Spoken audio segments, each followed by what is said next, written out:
दोस्तों हमारा चंद्रयान 3 चांद फतेह करने के लिए लगातार आगे बढ़ रहा है। 14 जुलाई 2023 को चंद्रयान 3 श्रीहरिकोटा स्थित सतीश धवन स्पेस सेंटर से लॉन्च होने के बाद अब तक अर्थ ऑर्बिट का चक्कर लगाते हुए अपने अंतिम पड़ाव को लांघने वाला है। इस अंतिम पड़ाव में चंद्रयान 3 को अपने रास्ते पर फूंक फूंक कर चलना होगा। आगे का ये रास्ता बेहद कठिन होने वाला है। चंद्रयान 3 को इसरो ही नहीं नासा भी ट्रैक कर रहा है। चंद्रयान 3 कहाँ पहुँचा, क्या कर रहा है, उसकी क्या लोकेशन है, सारे डेटा का एनालिसिस कर रहा है और इसरो को सारी जानकारी भेज रहा है। इसरो ने नासा की मदद इसलिए ली है क्योंकि नासा के पास इसरो से ज्यादा स्ट्रॉन्ग सिग्नल मौजूद है। यही नहीं, नासा चंद्रयान 3 चांद के साउथ पोल पर किस जगह उतरेगा उसकी लोकेशन भी ट्रैक कर रहा है। वहीं इसरो भी चंद्रयान 2 के ऑर्बिटर की मदद से चंद्रयान 3 के लैंडिंग साइट की जांच पड़ताल कर रहा है। ऑर्बिट में लगे कैमरे की मदद से लैंडिंग साइट की तस्वीर कैप्चर कर रहा है। यानी हर तरफ से सावधानी बरती जा रही है ताकि चंद्रयान 3 की सॉफ्ट लैंडिंग हो सके। लेकिन इसी बीच नासा की ओर से चंद्रयान 3 को लेकर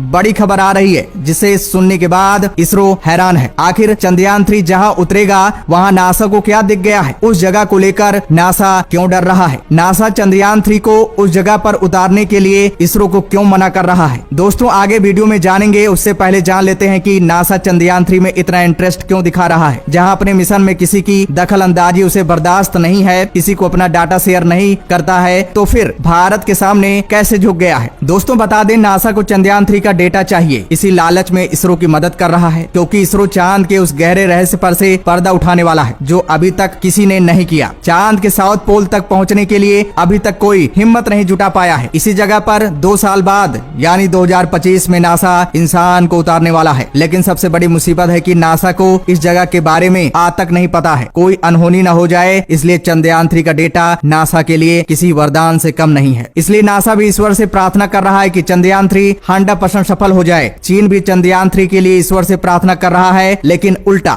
यानी चंद्रयान 3 की विफलता के लिए चीन पूरी तरह से डरा हुआ है कि अगर भारत का चंद्रयान 3 सफल हो जाता है तो भारत का चांद पर कब्जा हो जाएगा, भारत के हाथ दुर्लभ खजाना लग जाएगा, कॉलोनी बसाने का जो हमारा सपना है धारा का धारा रह जाएगा। दोस्तों चीन 2019 से ही भारत का सबसे बड़ा कंपटीटर बनकर उभरा है, क्योंकि जैसे ही भारत ने चंद्रयान 2 लॉन्च किया वैसे ही चीन ने चेंगे 4 लॉन्च कर दिया। लेकिन दुर्भाग्यवश इसरो को तो असफलता मिली, लेकिन चीन चांद पर सॉफ्ट लैंडिंग कराने में सफल रहा, जिसके बाद ऐसा करने वाला पहला देश बन गया चीन। लेकिन इस बार इसरो ने बाजी मार दिया है, क्योंकि अगले साल चीन चेंगे 6 लॉन्च करने वाला था। यही बात चीन को खटक रही है, इसलिए प्रार्थना कर रहा है कि हे भगवान चंद्रयान 3 सफल ना हो। दोस्तों बता दें, धरती और चांद के बीच की दूरी लगभग 3,84,400 किलोमीटर है, जो कि काफी ज्यादा होता है। हमारा चंद्रयान 3 ये सफर 40 से 42 दिनों में पूरा करेगा। 23 या 24 अगस्त को चांद पर सॉफ्ट लैंडिंग कर सकता है। वहीं चाहे तो अमेरिका, रूस और चीन ये दूरी सिर्फ 4 दिन में पूरा कर सकते हैं। लेकिन आखिर भारत ऐसा क्यों नहीं कर सकता? तो बता दें, इनके पास ज्यादा शक्तिशाली रॉकेट है जो स्पेस क्राफ्ट को डायरेक्ट चांद पर पहुंचा सकते हैं। इसरो के पास ये तकनीक नहीं है, इसलिए इसरो चंद्रयान 3 का अंडाकार चक्कर लगवाते हुए चांद पर पहुंचा रहा है, जो कि आसान भी नहीं है। थोड़ी सी चूक मिशन को बर्बाद कर सकता है। फिलहाल इसरो वैज्ञानिक काफी कॉन्फिडेंट हैं। उन्हें चंद्रयान 3 के तकनीक और डिजाइन पर पूरा भरोसा है, क्योंकि इस बार 5 थ्रस्टर इंजन के बजाय 4 थ्रस्टर इंजन लगाए गए हैं, जो बैलेंस को बनाते हुए, स्पीड को कंट्रोल करते हुए चंद्रयान 3 को आसानी से चांद के जमीन पर उतार देंगे। दोस्तों सुनने में जितना आसान लग रहा है उतना है नहीं, क्योंकि चंद्रमा के साउथ पोल का कुछ एरिया हजारों सालों से लगातार अंधेरे में डूबा हुआ है, क्योंकि वहाँ सूरज की रोशनी बिल्कुल ही नहीं पहुँचती। इसलिए वहाँ का तापमान -235 डिग्री तक पहुँच जाता है। इतने कम तापमान में न सिर्फ किसी मशीन का काम करना भी काफी मुश्किल होता है, बल्कि चंद्रमा के साउथ पोल पर तमाम क्रेटर्स के होने की वजह से भी लैंडिंग करना काफी मुश्किल है। अब तक जो भी मिशन चांद पर गए हैं वो खास तौर पर चांद के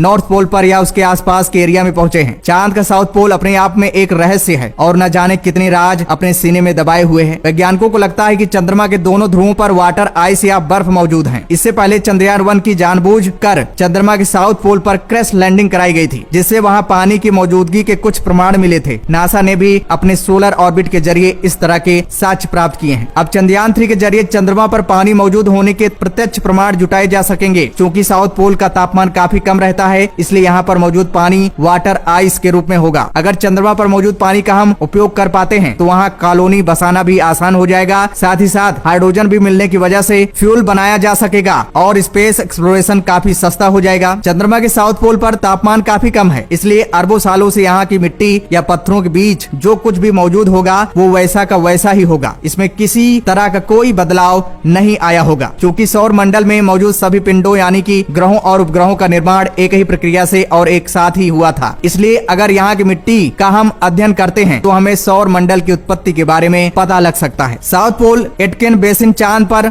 मौजूद काफी बड़ा क्रेटर है, जिसका व्यास करीब 2500 किलोमीटर है। इतना गहरा होने की वजह से यहाँ सूरज की रोशनी कभी नहीं पहुँचती, हमेशा अंधेरा रहता है, जिस वजह से यहाँ पानी लिक्विड फॉर्म में न होकर बर्फ फॉर्म में हो सकता है। साउथ पोल पर ही क्यों सभी जाना चाहते हैं, नॉर्थ पोल पर क्यों नहीं? तो बता दें, चंद्रमा के नॉर्थ और साउथ पोल की संरचना में बहुत ज्यादा कुछ अंतर नहीं है। फिर भी 1990 के बाद से चंद्रमा के साउथ पोल को तुलनात्मक रूप से थोड़ी ज्यादा तवज्जो दी जाने लगी, क्योंकि ऐसा माना जा रहा था कि साउथ पोल की जितनी चाहिए उतनी बेहतरीन इमेजिंग या मैपिंग नहीं हो पाई है। इसलिए दुनिया में लगभग हर स्पेस एजेंसी की नजरें चंद्रमा के साउथ पोल पर लगी हुई है। अब जान लेते हैं नासा चांद पर जाने के लिए क्यों डरता है, चांद पर उसे ऐसा क्या दिख गया है, क्यों लगातार 3 साल बाद चांद पर जाने के बाद ठंडा पड़ गया नासा, क्यों 3 साल में 6 मून मिशन के सफल होने के बाद नासा फिर कभी चांद पर नहीं गया। तो दोस्तों बता दें जब नासा ने अपोलो 11 मिशन के तहत चांद पर नील आर्मस्ट्रांग और बुज एल्ड्रिन को भेजा था, तभी उन्हें चांद पर अजीबोगरीब आवाज सुनाई दी थी और वो डर गए थे। बताया भी जाता है कि इन दोनों लोगों का सामना एलियन से हो गया था। एलियंस ने उन्हें चांद पर फिर कभी न आने की वार्निंग दी थी। यही नहीं, नील आर्मस्ट्रांग ने अपने इंटरव्यू में बताया था कि अंतरिक्ष में उनकी स्पेसशिप का पीछा कुछ बेहद एडवांस टेक्नोलॉजी से लेस एलियंस द्वारा किया जा रहा था। वहीं ये भी कहा जाता है कि चांद की सतह पर करीबन 2500 मीटर के बड़े बड़े टावर लगे हुए हैं। मगर सवाल ये है कि अगर ऐसा है तो ये टावर किसने लगाए? शायद इसी की खोजबीन करने के लिए नासा ने 3 साल में 6 बार एस्ट्रोनॉट्स को चांद पर भेजा। ऐसा कहा जाता है कि ये टावर